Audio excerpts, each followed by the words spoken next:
Dubai इतना अमीर कैसे बना? एक विस्तृत विश्लेषण। दुबई की कहानी एक ऐसी परीक्षा की तरह है जो रेत के टीलों से शुरू होकर सोने के महलों तक पहुंची है। आज दुबई दुनिया के सबसे अमीर, शानदार और आधुनिक शहरों में गिना जाता है। लेकिन यह सब कैसे हुआ?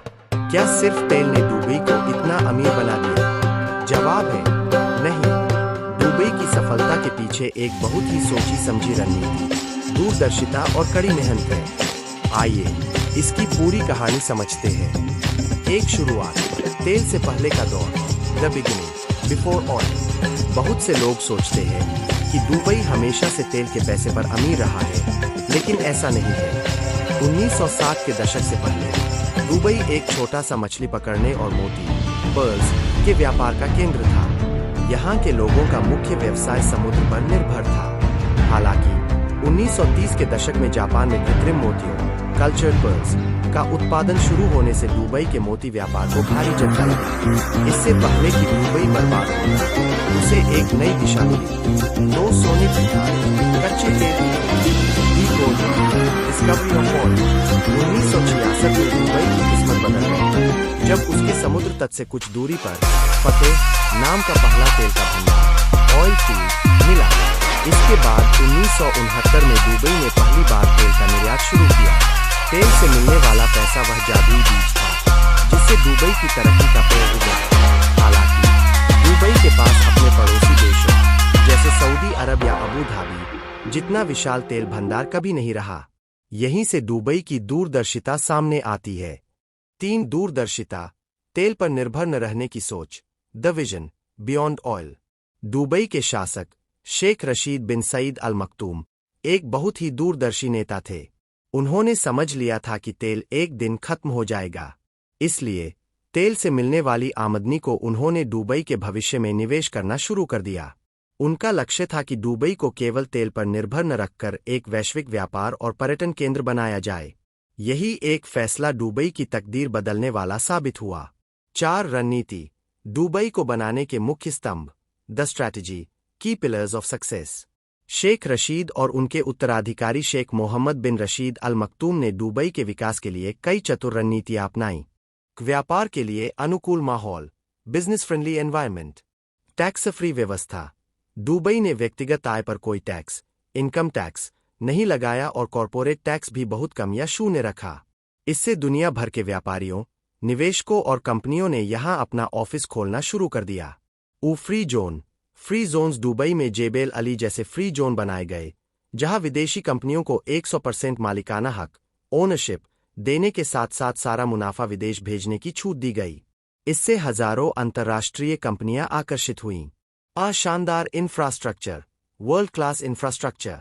तेल की कमाई को दुबई ने दुनिया की सबसे बेहतरीन इंफ्रास्ट्रक्चर बनाने में लगा दिया। हवाई अड्डा, दुनिया के सबसे व्यस्त हवाई अड्डों में से एक, दुबई इंटरनेशनल एयरपोर्ट बनाया गया।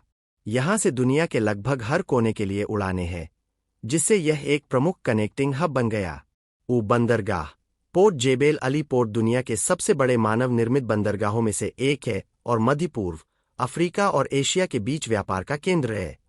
दुनिया की सबसे ऊंची इमारतें, बुर्ज खलीफा, पाम जुमेराह, बुर्ज अल अरब जैसे आइकॉनिक प्रोजेक्ट्स ने दुबई को दुनिया के नक्शे पर पुट कर दिया और पर्यटन को बढ़ावा दिया। पर्यटन को बढ़ावा, बूस्टिंग टूरिज्म। दुबई ने खुद को लक्जरी टूरिज्म का केंद्र बनाने का फैसला किया। शॉपिंग फेस्टिवल, दुनिया के सबसे बड़े शॉपिंग फेस्टिवल और mall of the Emirates, Dubai mall जैसे विशाल शॉपिंग मॉल बनाए। अनोखे आकर्षण, Dubai parks and resorts, ski Dubai, रेत के बीच बर्फ का अखाड़ा और अति लग्जरी होटलों ने पर्यटकों को आकर्षित किया। रियल एस्टेट और निवेश, रियल एस्टेट एंड इन्वेस्टमेंट। 2000 के बाद दुबई ने विदेशियों को भी जमीन और संपत्ति खरीदने की इजाजत दे दी। इससे दुनिया भर के अमीर लोगों ने दुबई में संपत्ति में पैसा लगाना शुरू कर दिया, जिससे अर्थव्यवस्था को और बढ़ावा मिला। अस्थिरता और सुरक्षा, स्टेबिलिटी एंड सिक्योरिटी। संयुक्त अरब अमीरात, यूएई का राजनीतिक माहौल बहुत स्थिर और सुरक्षित है। कानून का शासन है और अपराध दर बहुत कम है। यह व्यापार और निवेश के लिए एक आदर्श वातावरण प्रदान करता है। लॉजिस्टिक्स हब, अपनी लोकेशन का फायदा उठाते हुए दुबई ने खुद को यूरोप, एशिया और अफ्रीका के बीच का केंद्र बिंदु हब बना लिया। दुनिया का कोई भी माल आसानी से दुबई के रास्ते दूसरे देशों में पहुंचाया जा सकता है। 5 चुनौतियां और भविष्य, challenges and the future. Dubai की सफलता के रास्ते में चुनौतियां भी आईं, जैसे 2008-09 का आर्थिक संकट जिसने रियल एस्टेट को झकझोर दिया था। लेकिन दुबई ने उससे भी उबरकर फिर से तरक्की की। अब दुबई फिर से भविष्य की तैयारी कर रहा है। 2020 का एक्सपो 2020 इसका एक उदाहरण है। अब Dubai technology, renewable energy, artificial intelligence और स्पेस टेक्नोलॉजी जैसे क्षेत्रों में निवेश कर रहा है, ताकि आने वाले 100 सालों तक भी वह दुनिया का अग्रणी शहर बना रहे। निष्कर्ष, कंक्लूजन। कुल मिलाकर दुबई की अमीरी का राज सिर्फ तेल नहीं, बल्कि तेल के पैसे का सही इस्तेमाल है। दूरदर्शी नेतृत्व ने इस पैसे को ऐसी इंफ्रास्ट्रक्चर और इकोनॉमी बनाने में लगा दिया जो तेल के खत्म होने के बाद भी चलती रहे। व्यापार के लिए आकर्षक नीतियां, शानदार इंफ्रास्ट्रक्चर और पर्यटन पर जोर देने ने दुबई को एक ऐसा ब्रांड बना दिया जहां दुनिया भर से पैसा अपने आप खींचा चला आता है। दुबई की कहानी दुनिया को सिखाती है कि संसाधनों का बुद्धिमानी से निवेश करके कैसे एक सपने को हकीकत में बदला जा सकता है।